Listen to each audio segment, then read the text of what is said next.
Hello my dear students, in this lecture we are going to see one previous year GATE numerical on psychometry.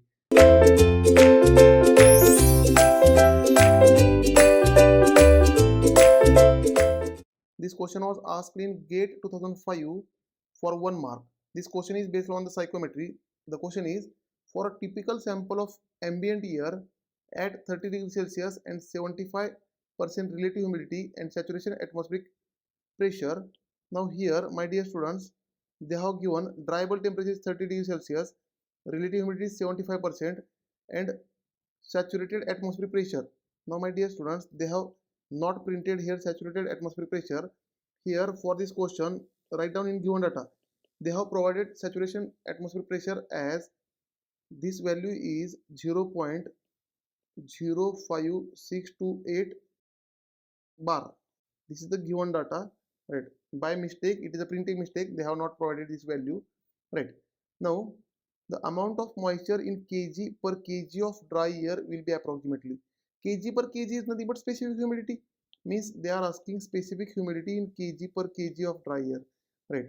Therefore this specific humidity we have to calculate. Let us solve this. Here my dear students, dry bulb temperature is given 30 degrees Celsius, then relative humidity is 75%, which is nothing but we can write 0.75, right? Then saturation pressure is given, P sat is given 0.05628 bar, right? And atmospheric pressure is always, we can say the atmospheric pressure, as it is not given, atmospheric pressure we know that 1.01325 bar, it is the atmospheric pressure, that is total pressure, right? Now question is to find specific humidity.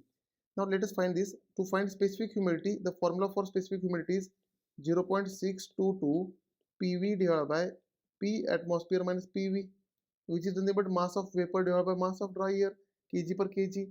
So here atmospheric pressure we have assumed as 1.01325 bar. So to find this specific humidity, we need to calculate vapor pressure. So to calculate vapor pressure, we have formula of relative humidity is equal to vapor pressure divided by saturation pressure of vapor. Therefore here equate this. Therefore 0.75 is equal to PV divided by P sat is 0.05628. Now from this equation we can calculate PV is equal to 0.75 into 0.05628. If I calculate this vapor pressure, I will get answer of 0.04221 bar. This will be the PV value. Now let us use this PV value in this specific humidity equation. Now I will use the first equation to find specific humidity. So let us put here the values. Here I will make a sufficient space for the solution, and we will put these values and we will find specific humidity and we will match with 4 options. Therefore my dear students, this specific humidity, which is nothing but 0.622 PV divided by P atmosphere minus PV, let us put all the values. Therefore 0.622 PV, just now we have calculated 0.04221 divided by atmospheric pressure is 1.01325 minus PV is 0.04221. Let us put these values and find the specific humidity. Now here in this equation only specific humidity is unknown, and if I solve for specific humidity, the answer will be 0.0270 kg per kg of dry air, right? Then look at the options. If you look at the option, then you will find that option B is the correct choice. Therefore for this question, option B is your answer. Thank you dear students. In next lecture we will see one more numerical on this topic.